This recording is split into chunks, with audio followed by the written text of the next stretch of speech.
Les skis Stockley sont une référence dans le monde du ski haut de gamme. Fabriqués en Suisse, ils sont réputés pour leur qualité artisanale, leur précision et leur performance exceptionnelle. Et ce week-end, Ski 7 Maurice Sport proposait à sa clientèle de venir découvrir et tester la future gamme Stockley.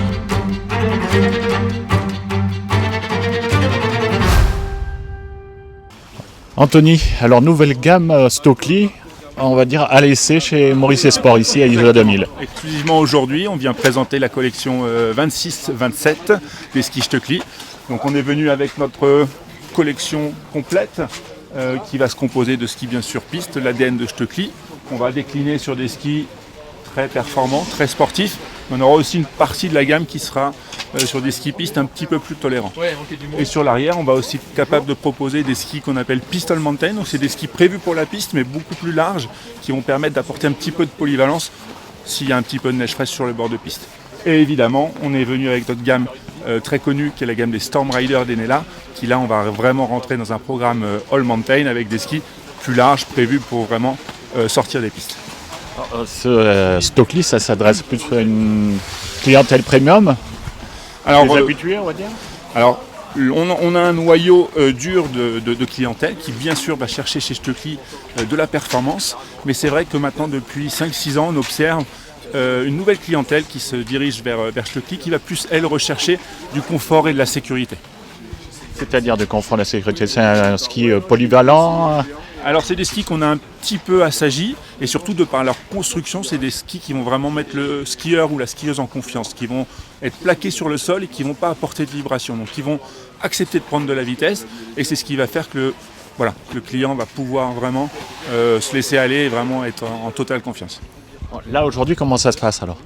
Alors aujourd'hui, c'est un ski test sur invitation pour les clients de Maurice Sport. Donc voilà, les gens vont venir et le but, c'est d'essayer un peu toute la gamme en fonction de ce qu'ils ont envie, s'ils veulent faire de la piste ou voilà, tout à fait. Il y a des skis polyvalents qui s'adressent à monsieur tout le monde. Oui, tout à fait, exactement. On a des skis sur lesquels on va mettre un petit peu plus de largeur sous le pied, qui vont nous apporter justement cette polyvalence en cas de neige fraîche, qui vont nous apporter un peu plus de portance et nous permettre vraiment d'aller partout. Allez, merci beaucoup. Avec plaisir.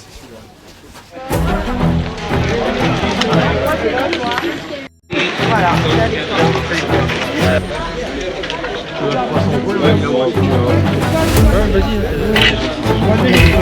Très souple.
Là, on a un essai un peu plus premium, on va dire.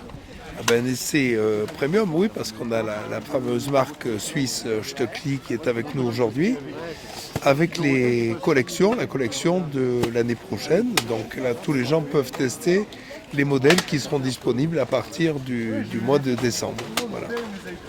C'est des skis que tu proposes à la location aussi ? On peut les essayer ? Ah oui, complètement, oui. C'est des skis de toute façon, compte tenu du niveau des skis, les gens qui sont intéressés veulent toujours les essayer avant d'en faire l'acquisition.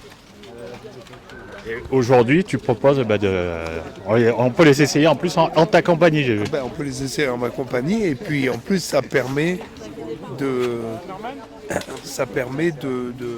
voir les modèles de l'année prochaine et de voir exactement les spécificités de chacun. Toi, qu'est-ce que tu trouves justement comme nouveauté, puisque tu les as essayés du coup ? Nouveauté, on est au niveau de performance, toujours le WRT Pro. Donc ça qui est relooké pour l'année prochaine mais qui reste le même. Après on a en piste toujours les lasers SC qui sont des modèles polyvalents et performants. Et puis après on va un petit peu sur des skis plus larges avec les Montero. La gamme Montero qui est un peu plus de rocker, différentes largeurs sous le pied. Et on finit vraiment sur les skis les plus larges et les plus destinés à la neige vierge. C'est la famille Storm Rider.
Que ce matin, la première qu'on a fait, on voyait rien du tout. Ah oui, tu en as fini. Ouais. Là, on voit bien, il y a un peu de soleil. Ouais. On a bien. Elle était bonne celle-là, il n'y avait personne. Très bonne, ouais. J'aime quand il n'y a personne. J'aime bien la Canada. Sur les skis, Sur les skis, la piste, alors ces la essais piste était géniale, bien, un peu dur juste comme il faut. Et pour les skis, je suis content d'essayer ceux-là, qui sont un peu plus performants que mes lasers Aurea et moins performants que les WRT avec la plaque carbone. Donc pour moi, à mon niveau, j'en ai un peu plus court, ça me va très bien. Et Xavier moi, j'ai des skis de base beaucoup plus axés courses. C'est vrai que là, c'est des skis plus sympas, plus intermédiaires. Donc sur une neige comme ça, c'est sympa de skier aussi doucement, quoi.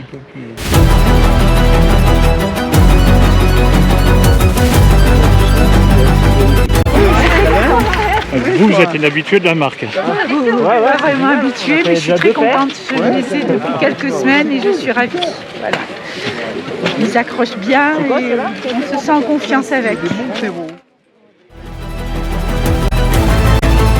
Le lendemain, c'est en compagnie de Odile des guides Tine et Mercantour que nous partons à la recherche de traces dans le cadre de Isola et la vie sauvage. Bestioles, machin et tout, parce que vous savez que quand il neige, se mettre un petit peu à l'abri, on les voit pas trop, mais on essaiera quand même de voir des traces. On essaiera quand même de parler des animaux, même si on les voit pas.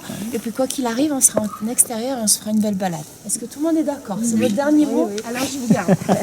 Super. Donc mon prénom c'est O'Neill, ça s'écrit O-N-I-L. Je suis accompagnatrice autres, je viens vous les régler les raquettes, ce sera plus rapide.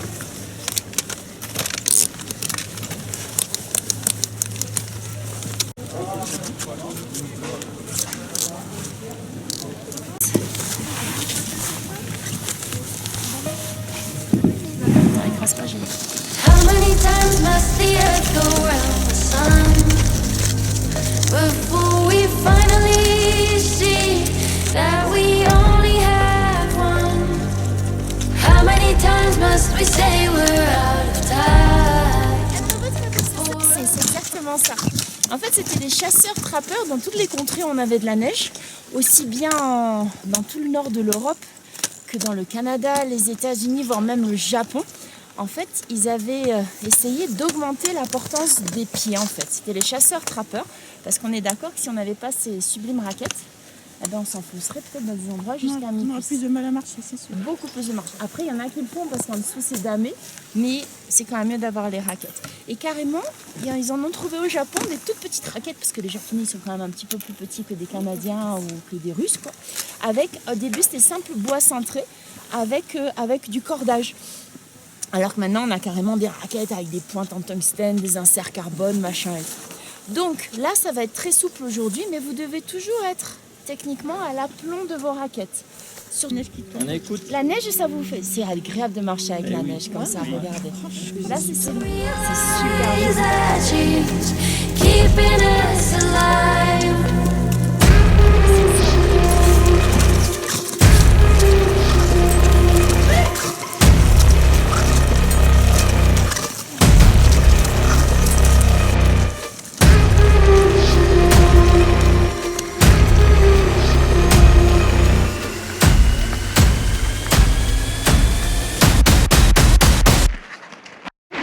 Complètement unique par rapport à son voisin.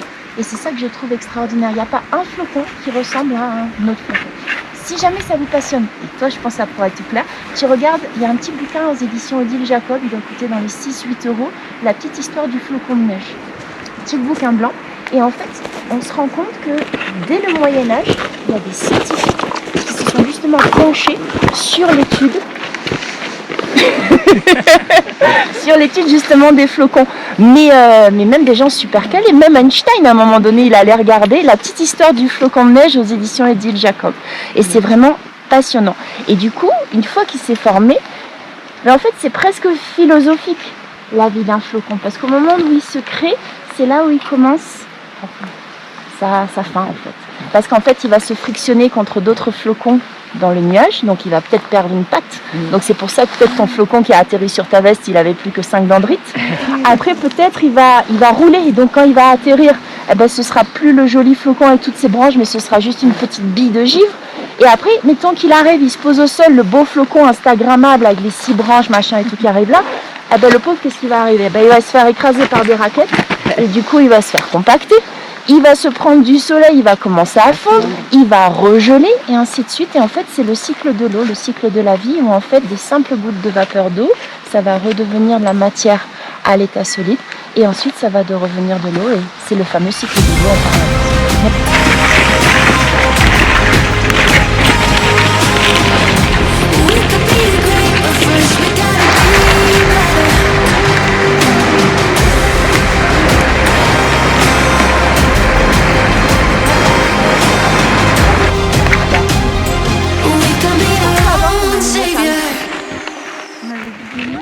Alors on a dit des loups, des renards. Après tout. Parce qu'à la base c'est quand même une sortie faune, donc si je parle pas de la faune et qu'en plus il m'enregistre là, l'œil de Moscou, on va être mal. Les marmottes? Alors les marmottes, non mais à cette époque de l'année? Non, je sais pas. Il y en a qui hibernent. Il y en a qui hibernent? Il y en a qui décident d'hiberner, il y en a qui décident de... Non, ben moi j'hiberne pas cette année, je suis tranquille, je suis survivor. Je vous taquine à chaque fois, ne prenez pas mal du temps dans ton humour, hein, je vous taquine. Alors, des lapins blancs. On a vu des écureuils hier. Des écureuils hier, il y en a un paquet. En fait, quand on passe ici, il y a des traces d'écureuils de partout. En plus, c'est mes traces préférées. Et là, j'aimerais vous les montrer, mais peut-être qu'on aura un peu de chance là-bas. Alors, des écureuils, machin. Et vous oubliez une grande famille quand même. Les oiseaux, bien sûr. Les sangliers, on a un peu pour des sangliers, mais on peut en avoir. Tu cherches pas? Les bouquetins. Des bouquetins, des chevreuils, des chamois. Et vous m'en oubliez un? Non, je vais pas dire l'ours, hein. Non, l'ours on n'en a pas. Le dernier il a été tué début du siècle à Saint-Martin-Vésubie. Un ours? Ouais. Les loups? Les renards? Les loups, les renards on les a dit, mais dans les ongulés, vous m'en avez oublié un, mais après vous n'en avez pas sur Isolade. Le mouflon, bien vu, le mouflon. On n'en a plus, il faut dire. Faut pas dire. Hein. On n'en a plus, il faut dire. Qu'est-ce que j'ai dit? Il n'y en a pas sur Isolade de Monde. Voilà, c'est pour ça. C'est bouquetin, on je voit dis des... ce que je veux. Il m'a dit que moi j'ai dit il n'y en a pas, il m'a dit on n'en a plus. Oui, effectivement, ils ont bougé. Il y en avait à Isola Village et il y en a du coup. Vous pouvez pas tout avoir. Vous pouvez pas avoir la neige, avoir les conditions exceptionnelles et avoir du mouflon. Le mouflon, on les a sur Saint-Dalmas, on les a sur le Haut-Tétiné. Non, blague à part. Des mouflons? On parlait justement donc des traces. Quand il fait une météo comme ça, les animaux, qu'est-ce qu'ils vont faire? Ouais, alors pas vraiment se cacher, ils vont essayer de se mettre à l'économie. Déjà, pendant toute la saison hivernale, il faut vous dire que les animaux qui décident de rester et de ne pas hiberner ou de ne pas migrer, pour eux, c'est vraiment, ils sont en mode survie. Donc c'est très important en période hivernale de ne pas avoir du dérangement de la faune. Qu'est-ce que ça peut être du dérangement de faune? Le bruit, la lumière. Oui, alors la lumière, oui. C'est surtout, il y a des endroits par exemple, vous voyez à quoi ça ressemble un tétralyre? C'est une sorte de poule des montagnes, un coq des montagnes. Il y a des endroits où c'est délimité, on appelle ça des zones tétracoyettes. Il y en a sur le plateau de Sistrières. Où c'est qu'il y en a encore? Sur le plateau de Sistrières, c'est sûr. Et là, on évite simplement de traverser cette zone-là simplement en marchant avec des raquettes. On évite l'utilisation de drones. Parce qu'un drone, c'est une espèce de gros moustique électronique et un chamois ne va pas comprendre ce truc, il vient le voir comme ça. Du coup, qu'est-ce que ça va engendrer? Ça va engendrer la fuite. Et la fuite, ça va leur prendre des réserves énergétiques. Parce qu'en fait, ils sont vraiment à la limite entre ce qu'ils vont s'alimenter et puis une voie. Et une succession de voies, on appelle ça une piste. À partir de la voie, voire même de l'empreinte, mais surtout de la piste, ça nous donnera le sens de progression de l'animal. Quand vous voyez une empreinte, il ne faut pas hésiter à vous rapprocher. Parce qu'en vous rapprochant, vous allez voir s'il y a... Ouais, ça tu peux filmer, moi je suis sûre de ne pas dire de bêtises. Vous allez avoir des coussinets avec éventuellement des griffes. Ou alors vous allez avoir un ongle pour les fameux ongulés. Donc déjà ça fait une grosse différence. On est d'accord, à part nous les bipèdes, essentiellement, tous les animaux qu'on va rencontrer, bien sûr à part les oiseaux, mais ce sont des quadrupèdes. On est d'accord? Donc vous allez regarder l'espacement entre les pattes avant et les pattes arrière. Ça va vous donner le gabarit de l'animal. Tu valides? C'est bon, je dis pas de bêtises. Et ensuite, vous allez pondérer. Je dis ça pondérer parce qu'en fonction de la portance de la neige, le poids de l'animal n'aura pas la même incidence. Si la neige est très très dure, un cerf qui fait 90-100 kg, il ne va pas beaucoup marquer. Par contre, sur une neige souple, il va plus s'enfoncer. Mais pareil, un chevreuil va aussi s'enfoncer sur une neige souple. Donc vous allez croiser tous ces éléments-là. Et là, vous allez déjà avoir des indications. Après, à force de les observer, vous aurez des traces caractéristiques, justement comme celle de l'écureuil, où ça fait un animal qui bondit. Donc vous allez avoir ses petites pattes, ses grandes pattes. Pareil, la trace du lièvre. Vous parliez du lapinou blanc. En fait, ici, on a du lièvre variable, du lièvre des plaines. Et elle sera caractéristique en Y. Mais ce sera intéressant, j'aimerais vous en montrer une pour que vous arriviez à voir. Et vous n'êtes jamais d'accord entre est-ce qu'il monte ou est-ce qu'il descend. Mais c'est ça qu'il va falloir essayer de se projeter. Mais en tout cas, au niveau des traces...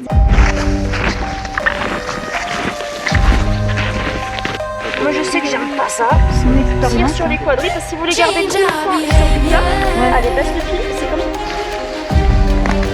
Allez. Si on est seul, ça doit pas être évident.